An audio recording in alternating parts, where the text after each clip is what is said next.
Hurst is a station on the branch lines, but it's located on the main line.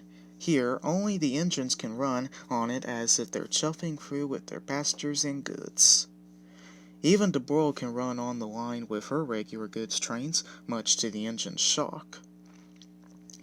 Deborah always loved to go on the journey with no trouble at all, even after she's been taking passengers along the main line for quite some times. One morning, Deborah arrived at the station to drop her passengers. She was ready to turn around to head back through the journey when she noticed something up on the yard.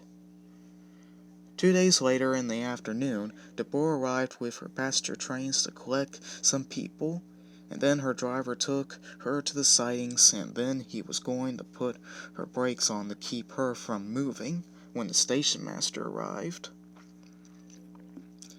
The driver went to the station to answer the phone, but he had forgotten all about Deborah's brakes. She stood there for a while until he gets back. She dozed off as she was waiting. Deborah was still dozing when the air was breezing through her boiler, but not for long.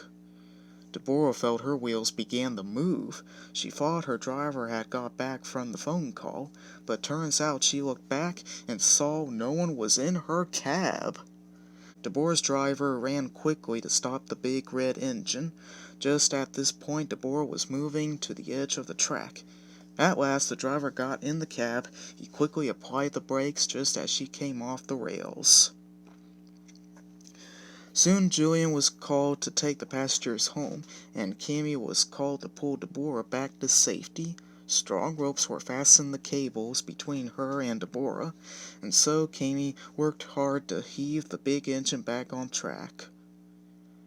Once after Mr. Quinn found out what happened, he had sent new buffers at the sidings on the branch lines, and he made sure it was safe and new so the engines can rest there and stopped by the buffers from crashing.